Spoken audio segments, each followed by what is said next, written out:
Anong mensahe ang kailangang marinig ng mga Sagittarius sa period na to? Pwedeng nangyayari na itong magiging reading natin or mangyayari pa lang. Kung hindi man para sa inyo, itong magiging reading natin di baka para sa someone na malapit sa inyo o sa someone na kakilala nyo mismo. Baka may lumabas na gender mamaya, gawin nyo na lang energy. Masculine at feminine energy. Pwede rin naman na wag nyo nang pansinin ang gender. Hindi ko masasabi kung anong magiging reading, kung positive ba o negative. Depende sa kung anong mapipick up mo. Energy.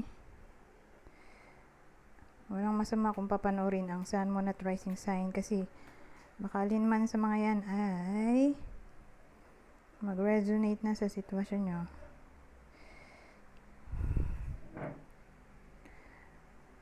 So, meron tayo ditong merchant size. Ito. Sun. Saka Fox.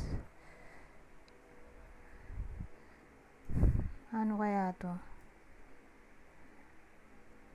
May naisip ako Ang naisip ko ay may someone na mag-take risk.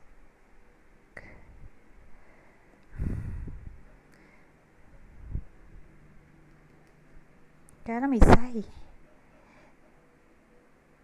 Mag-take risk na mag-improve or ewan ko, for some reason parang gusto niya i-gamble ang luck niya sa topic ng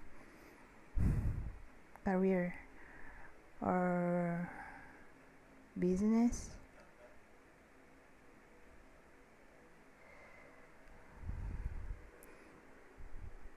Kaya lang meron nga tayong size dito na para bang napabuntong hininga yung tao.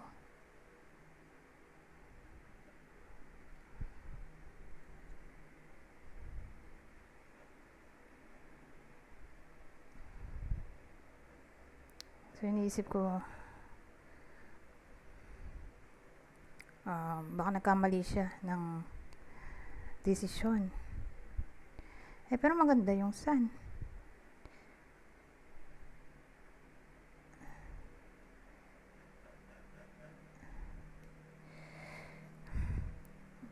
Mas tatama siguro to sa nangyayari na para bang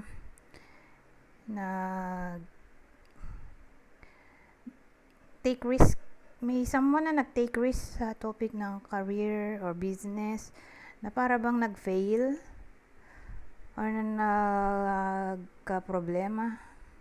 Hindi nangyari yung in-expect dito sa Suspiri. Ay ko natatamaan yung cellphone. Suspiri o size.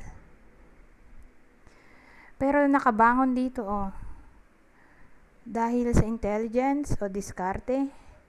Kumbaga, nag-fail man, pero nakabawi din agad.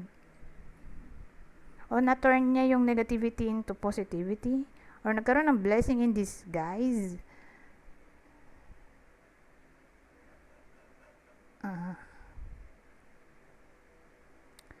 Ganun ang dating.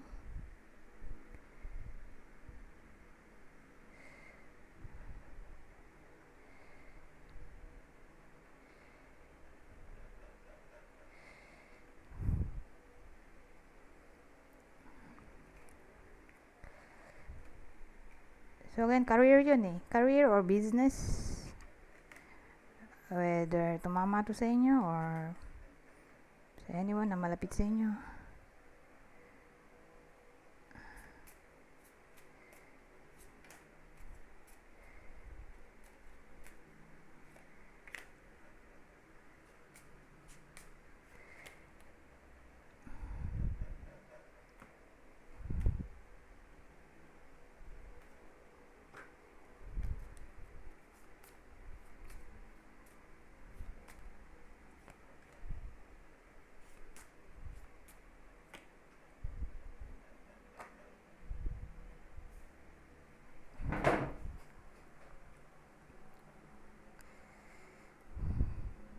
So, dito naman,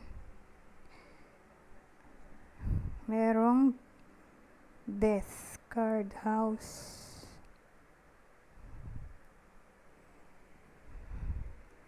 anchor, tapos child.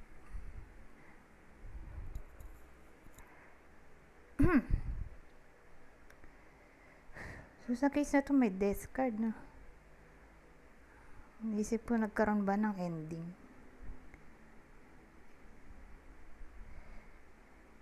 Or transformation?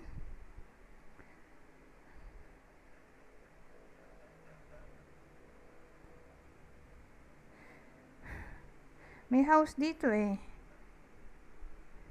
So, whether karoon ng separation sa pagitan ng magkarelasyon or family member.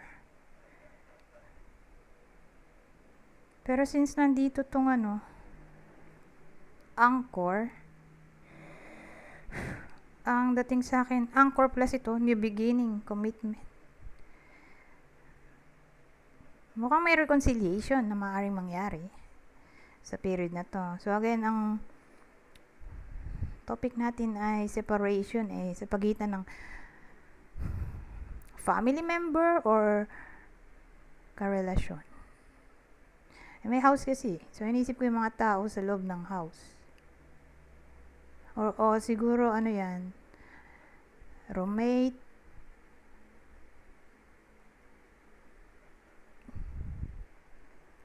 or kapamilya kadugo.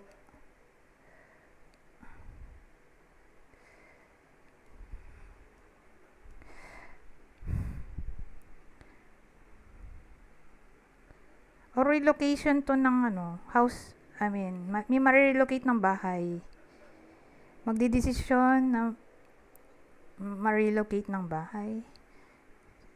So, serious topic ang dating Serious decision, life-changing decision, serious topic. So, again, new house, relocation, or pagbili ng house and lot, or condo, o apartment. Ditira sa apartment.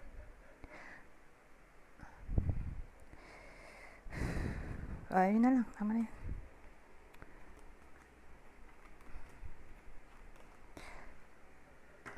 Anyways, ano pang masasabi nito? Ay, di pala tayo nag-tarot cards. Sabagay, mag-i-end naman ako sa tarot card din. Ito na lang. Para mabilis.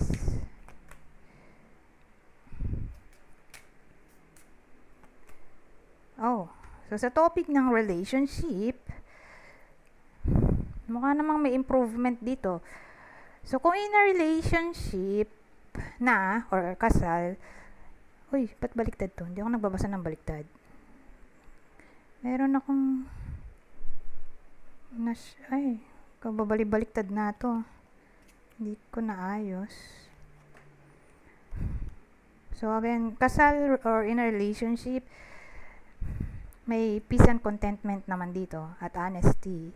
Kung may nililigawan, don't worry. Yung effort ay magpe-pay off sa bandang huli. May growth naman dito sa tree or development. So, don't worry. Kailangan lang maging patient. Sabagay, patient. Ngayon, kung nagkakalabuan, tingin ko naman ay may reconciliation na maaaring mangyari. So, don't worry.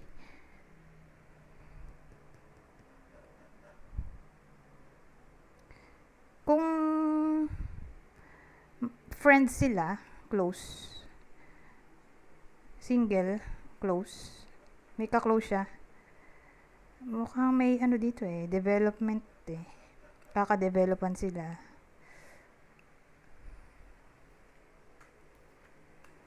Anyways, dito tayo mag-end. Babasahin ko na lang to para mabilis. Kunin nyo lang yung mensahe na sa tingin nyo ay fit sa sitwasyon nyo. Isang card lang pala. So, yung dialogue ko na yun ay para sa 3 advice card. Kaya lang, Ang haba kasi ng message dito, kaya isa na lang. Tingnan nyo, ang haba. So, sa part na to, kung makikita nyo, kung nakikita, so nakikita naman, 11, di ba? Dapat ay strength card. Ano ba dapat yan? Justice. Kaya lang nagbaliktad sila ng strength card. So, yung strength card ang naging 11 at ang justice ang naging 8 sa deck na to. So, basahin ko na nga lang. Inner strength. Okay, strength card to although 11. You have great courage and kindness. You may not realize how strong and powerful you are, but there's no problem you can't solve. The compassion you so freely give to others must also be given to yourself. Stand strong in your convictions if the right answer to tell someone is no. Anyways, hanggang dito na lang. Goodbye for now.